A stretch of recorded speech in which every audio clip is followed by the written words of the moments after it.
akan diadakan seminar yang dibawakan oleh mahasiswa Wijaya Husada.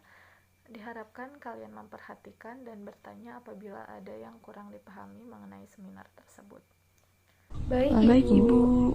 Baik, untuk mahasiswa Wijaya Husada bisa untuk memulai seminarnya. Baik Ibu, terima kasih. Nah, Assalamualaikum warahmatullahi wabarakatuh. Waalaikumsalam.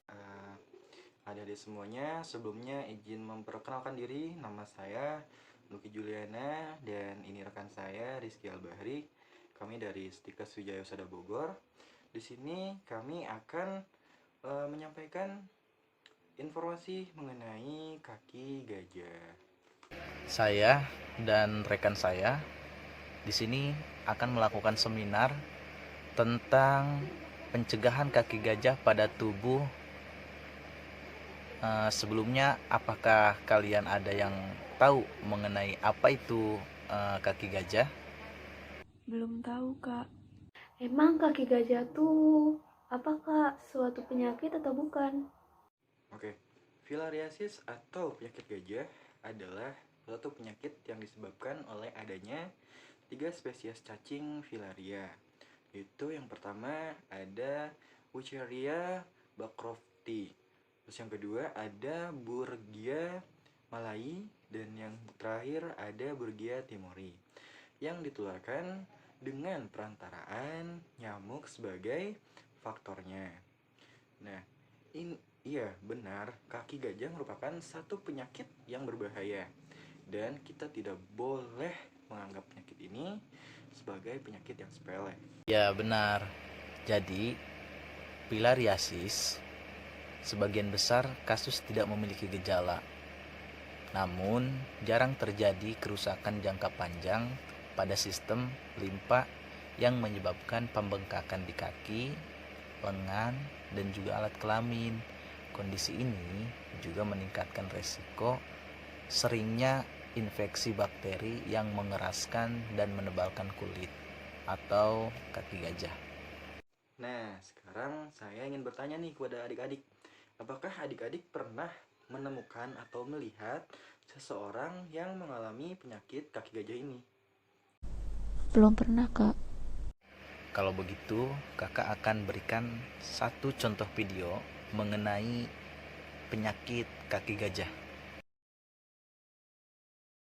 Tahukah Anda tentang penyakit kaki gajah? Penyakit ini merupakan penyakit yang disebabkan oleh cacing filaria yang ditularkan melalui nyamuk. Penyakit kaki gajah menyebabkan kecacatan permanen seperti pembesaran di payudara, kaki, dan skrotum. Nah, ini dia gejala kaki gajah. Dia punya gambar ini.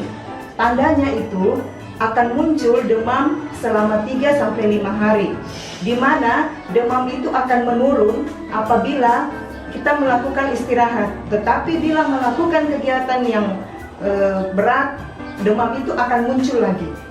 Gejala yang kedua akan muncul kelenjar getah bening bengkak. Kelenjar getah bening itu ada di bawah leher, di dalam ketiak, dan di selah paha. Kelenjar getah bening akan bengkak dan menimbulkan rasa panas. Gejala yang ketiga akan muncul abses. Abses itu apa?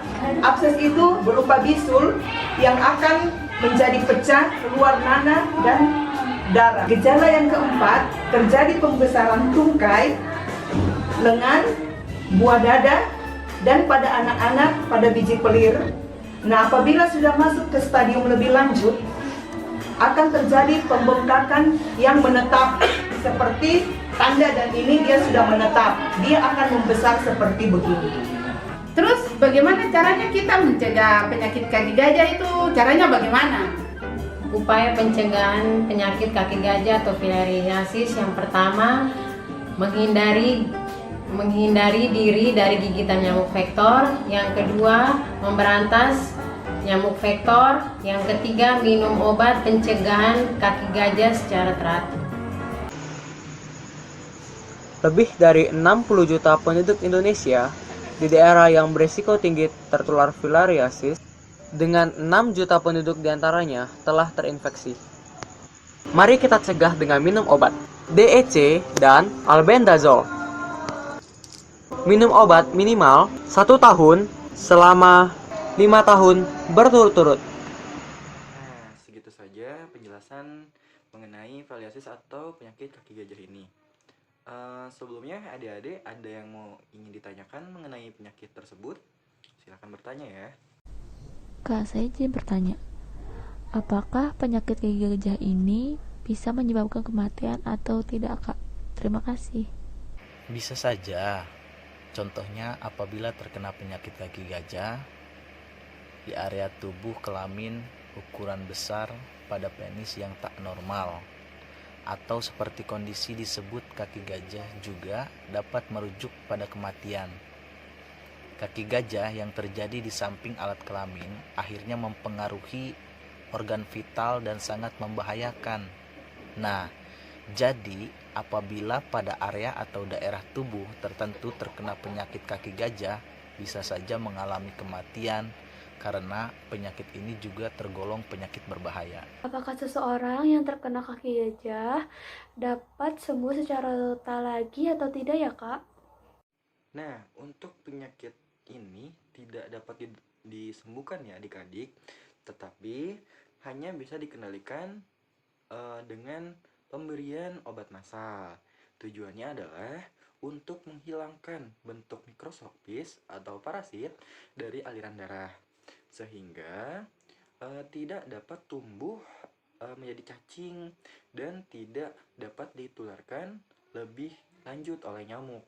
Dan pencegahannya dengan meminum obat DEC dan albendazole untuk pencegahan kaki gajah. Begitu adik-adik.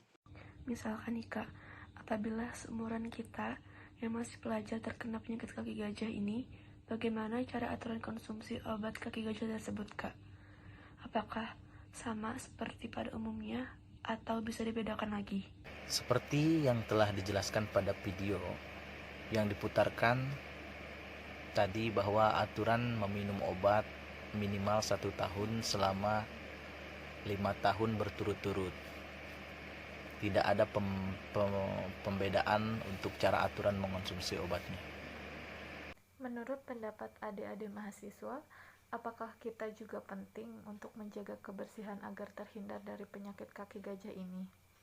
Seperti yang sudah saya jelaskan tadi ya Bu, jika penyakit kaki gajah ini memerlukan vektor, yaitu nyamuk atau suatu media untuk perantara penularan penyakit ini, maka dengan kita menjaga kebersihan lingkungan kita, kita dapat mengurangi atau terhindar dari adanya nyamuk yang membawa penyakit kaki gajah ini, sehingga kita dapat mengurangi penularan penyakit kaki gajah ini. Begitu Bu.